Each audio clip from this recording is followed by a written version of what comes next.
ಕಲಬುರಗಿಯಲ್ಲಿ ರಾಜ್ಯದ ನೂತನ ಸಚಿವ ಸಂಪುಟದಲ್ಲಿ ಸಚಿವ ಪ್ರಿಯಾಂಕ್ ಖರ್ಗೆರವರಿಗೆ ಕಾಂಗ್ರೆಸ್ ಪಕ್ಷದ ವರಿಷ್ಠರು ಮುಖ್ಯಮಂತ್ರಿ ಸ್ಥಾನ ಕಲ್ಪಿಸಬೇಕೆಂದು ನಗರದ ಖಾಜಾ ಬಂದ ನವಾಜ್ ದರ್ಗಾದಲ್ಲಿ ಕೂಲಿ ಕಬ್ಬಲಿಗ ಎಸ್ಟಿ ಹೋರಾಟ ಸಮಿತಿಯ ರಾಜ್ಯಾಧ್ಯಕ್ಷ ಲಚ್ಚಪ್ಪ ಜಮಾದಾರ್ ಅವರ ನೇತೃತ್ವದಲ್ಲಿ ತೆಂಗಿನಕಾಯಿ ಒಡೆಯುವ ಮುಖಾಂತರ ವಿಶೇಷ ಪೂಜೆ ಸಲ್ಲಿಸಿ ಪ್ರಿಯಾಂಕ್ ಖರ್ಗೆರವರಿಗೆ ಕಾಂಗ್ರೆಸ್ ಪಕ್ಷದ ವರಿಷ್ಠರು ಮುಖ್ಯಮಂತ್ರಿ ಸ್ಥಾನ ಕಲ್ಪಿಸಬೇಕೆಂದು ಆಗ್ರಹಿಸಿದ್ದಾರೆ.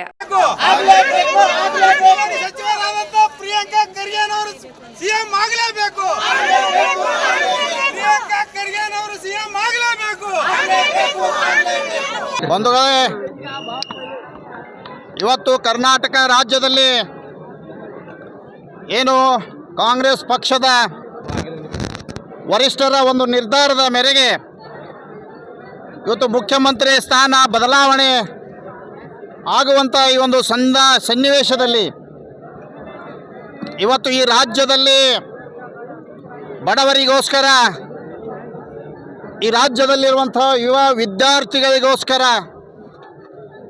ಇವತ್ತು ಈ ರಾಜ್ಯದಲ್ಲಿ ಒಂದು ಬದಲಾವಣೆಯನ್ನು ತರುವ ಸಲುವಾಗಿ ಇವತ್ತು ಸನ್ಮಾನ್ಯ ಕಲಬುರಗಿಯ ಉಸ್ತುವಾರಿ ಸಚಿವರಾಗಿರುವಂಥ ಪ್ರಿಯಾಂಕಾ ಖರ್ಗೆಯವರು ಇಡೀ ರಾಜ್ಯ ಅಷ್ಟೇ ಅಲ್ಲದೆ ರಾಷ್ಟ್ರಾದ್ಯಂತ ಏನು ವಿದ್ಯಾರ್ಥಿಗಳಿಗೆ ಅನ್ಯಾಯ ಆಗಿತ್ತು, ಆ ಅನ್ಯಾಯವನ್ನು ಸರಿಪಡಿಸಲಿಕ್ಕೆ ಇವತ್ತು ಏನು ಇಲ್ಲಿ ಈ ರಾಜ್ಯದಲ್ಲಿ ಅನೇಕ ವಿದ್ಯಾರ್ಥಿಗಳಿಗೆ ಅಷ್ಟೇ ಅಲ್ಲದೆ ಬಡವರಿಗೆ, ದಲಿತರಿಗೆ, ಹಿಂದುಳಿದ ವರ್ಗದವರಿಗೆ ಇವತ್ತು ಅನೇಕ ಯೋಜನೆಗಳನ್ನು ಕೊಡುವ ಮೂಲಕ ಇವತ್ತು ಅವರ ಎಲ್ಲರ ಪರವಾಗಿ, ಈ ದೇಶದಲ್ಲಿರುವಂಥ ಬಡವರ ಪರವಾಗಿ, ಈ ರಾಜ್ಯದಲ್ಲಿರುವಂಥ ಎಲ್ಲ ಜನಾಂಗದ ಪರವಾಗಿ ಒಂದು ಗಟ್ಟಿಯಾದಂಥ ಒಂದು ಹೋರಾಟ ಇವತ್ತು ಇಡೀ ಅವರ ಜೀವನ ಪರ್ಯಂತ ಇವತ್ತು ಎಂತಹ ಒಂದು ಸವಾಲುಗಳೆಂದರೆ ಇವತ್ತು PSI ಹಗರಣ ಇರ್ಬೋದು, ಈ ರಾಜ್ಯ ಅಷ್ಟೇ ಅಲ್ಲದೆ ದೇಶ ವ್ಯಾಪ್ತಿಯಲ್ಲಿ ರಾಜ್ಯದಲ್ಲಿ ಇದಾಗಿರುವಂಥ ಹಗರಣ ಇರ್ಬೋದು. ಪ್ರಿಯಾಂಕ್ ಖರ್ಗೆಯವರು ಕಳೆದ BJP ಸರ್ಕಾರದಲ್ಲಿ ಆದಂಥ ಹಗರಣವನ್ನು ಬಯಲಿಗೆಳೆದು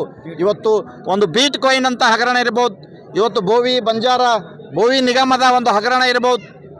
ಇವತ್ತು ರಾಜ್ಯದಲ್ಲಿ ಇರುವಂಥ ಅನೇಕ ಹಗರಣಗಳನ್ನು ನಡೆದಾಗ ಇವತ್ತು ಗಟ್ಟಿತನದಿಂದ ಎಲ್ಲರಿಗೆ ನ್ಯಾಯ ಕೊಡಿಸಲಿಕ್ಕೆ ಪ್ರಿಯಾಂಕ್ ಖರ್ಗೆಯವರು ಭಾಳ ಒಂದು ತಮ್ಮ ಜೀವವನ್ನೇ ಒತ್ತಿ ಇಟ್ಟು ಕೆಲಸ ಮಾಡುವಂಥ ನಾಯಕರಿದ್ದಾರೆ. ಇವತ್ತು ಕಾಂಗ್ರೆಸ್ ಸರ್ಕಾರದಲ್ಲಿ ಇವತ್ತು ಉಸ್ತುವಾರಿ ಸಚಿವರಾಗಿ, ಇವತ್ತು RDPR ಮಂತ್ರಿಯಾಗಿ, ಇವತ್ತು ಅಷ್ಟೇ ಅಲ್ಲದೇ IT-BT ಸಚಿವರು, ಇವತ್ತು ಇಡೀ ವಿಶ್ವದಲ್ಲಿ IT-BTಯನ್ನು ಇವತ್ತು ಕರ್ನಾಟಕಕ್ಕೆ ಒಂದು ದೊಡ್ಡ ಪರಿಚಯವನ್ನು ಮಾಡಿಕೊಟ್ಟು ದೊಡ್ಡ ಬದಲಾವಣೆ ಇವತ್ತು ಸುಮ್ಮೆಟ್ಟಂತೆ ಏನು ಸಾಕಷ್ಟು ಇಲ್ಲಿ ಬದಲಾವಣೆಯನ್ನು ಮಾಡಿದಂಥ ನಾಯಕರು ಇವತ್ತು ಅಂಥ ಒಂದು ಪ್ರಿಯಾಂಕ್ ಖರ್ಗೆಜಿಯವರು ಈ ರಾಜ್ಯದ ಮುಖ್ಯಮಂತ್ರಿ ಆದರೆ ಇವತ್ತು ಈ ರಾಜ್ಯ ಇವತ್ತು ಅನೇಕ ಬದಲಾವಣೆಗಳನ್ನು ಕಾಣ್ತದೆ. ಈ ದೇಶದಲ್ಲಿರುವಂಥ ಬಡವರಿಗೆ ನ್ಯಾಯ ಸಿಗ್ತದೆ, ಈ ದೇಶದಲ್ಲಿರುವಂಥ ಅನ್ಯಾಯಕ್ಕೊಳಗಾದವರಿಗೆ ಇವತ್ತು ನಿಜವಾಗಲೂ ಕೂಡ ನ್ಯಾಯ ಸಿಗ್ತದೆ. ಅಂಥ ಸಮರ್ಥ ಇವತ್ತು ಪ್ರಿಯಾಂಕ್ ಖರ್ಗೆಜಿಯವ್ರ ಬಳಿ ಇದೆ. ಇವತ್ತು ಭಾಳಷ್ಟು ಜನ ರಾಜ್ಯದಲ್ಲಿ ಯಾರ್ಯಾರು ತಮ್ಮ ವಿಚಾರಗಳನ್ನು ವ್ಯಕ್ತಪಡಿಸ್ತಾ ಇದ್ದಾರೆ. ಇವತ್ತು ನಾವೆಲ್ಲರೂ ಏನು ಕಲಬುರಗಿಯ ಒಂದು ಪ್ರಸಿದ್ಧ ದೇವಸ್ಥಾನ ಇವತ್ತು ಖಾಜಾ ಬಂದ ನವಾಜ್ ದೇವಸ್ಥಾನ ಅಂದರೆ ಇಡೀ ದೇಶದಲ್ಲಿ ಒಂದು ಪ್ರಸಿದ್ಧಿ ಹೊಂದಿರುವಂಥ ದೇವಸ್ಥಾನ. ಆ ದೇವಸ್ಥಾನದಲ್ಲಿ ನಾವೆಲ್ಲರೂ ಬಂದು ಇವತ್ತು ಪೂಜೆಯನ್ನು ಸಲ್ಲಿಸಿ ನಮ್ಮೆಲ್ಲರ ಒಂದು ಪ್ರಾರ್ಥನೆಯನ್ನು ದೇವರಲ್ಲಿ ನಾವು ಮಾಡಿದ್ದೇವೆ. ಅದೇ ರೀತಿ ಇವತ್ತು ಪ್ರಿಯಾಂಕ್ ಖರ್ಗೆಜಿಯವರು ಈ ನಾಡಿನ ಮುಖ್ಯಮಂತ್ರಿ ಆಗಬೇಕಂತ ತಿಳ್ಕೊಂಡು ನಾವೆಲ್ಲರೂ ಕೂಡ ಪ್ರಾರ್ಥನೆಯನ್ನು ಸಲ್ಲಿಸಿದ್ದೇವೆ. ನಾವು ಅಷ್ಟೇ ಅಲ್ಲದೆ ಇವತ್ತು ಈ ಒಂದು ಕಾಂಗ್ರೆಸ್ ಪಕ್ಷದ ವರಿಷ್ಠರಿಗೆ ಇವತ್ತು ಸೋನಿಯಾ ಗಾಂಧಿಯವರು ಇರ್ಬೋದು, ರಾಹುಲ್ ಗಾಂಧಿಯವರು ಇರ್ಬೋದು, ಇವತ್ತು ವೇಣುಗೋಪಾಲ್ ಅವರು ಇರ್ಬೋದು, ಇವತ್ತು ಈ ರಾಜ್ಯದ AICC ಅಧ್ಯಕ್ಷರಾಗಿರುವಂಥ ಡಾಕ್ಟರ್ ಮಲ್ಲಿಕಾರ್ಜುನ್ ಖರ್ಗೆಜಿಯವರು ಇವತ್ತು ಪಕ್ಷಗೋಸ್ಕರ ಅವ್ರು ಯಾವತ್ತೂ ಕೂಡ ತಮ್ಮ ಕುಟುಂಬದ ಕಡೆ ಹಿಂತಿರುಗಿ ನೋಡಿದವರಲ್ಲ. ಆದರೂ ಕೂಡ ಕುಟುಂಬ ಅಂತ ಗಣನೆಗೆ ತೆಗೆದುಕೊಳ್ಳಲಾರ್ದೇ ಈ ದೇಶದಲ್ಲಿರುವಂಥ ಎಲ್ಲರಿಗೆ ಅನುಕೂಲ ಆಗಬೇಕು, ಕರ್ನಾಟಕದಲ್ಲಿರುವಂಥ ಎಲ್ಲರಿಗೂ ನ್ಯಾಯ ಸಿಗಬೇಕು, ಒಂದು ಸುಸಜ್ಜಿತವಾದ ಆಡಳಿತ ಈ ರಾಜ್ಯದಲ್ಲಿ ನಡಿಬೇಕಂದ್ರೆ ಇವತ್ತು ಪ್ರಿಯಾಂಕ್ ಖರ್ಗೆಜಿಯವರು ಮುಖ್ಯಮಂತ್ರಿ ಆಗಬೇಕಂತ ನಾವೆಲ್ಲರೂ ಕೂಡ ಒತ್ತಾಯವನ್ನು ಮಾಡ್ತಾ ಇದ್ದೇವೆ.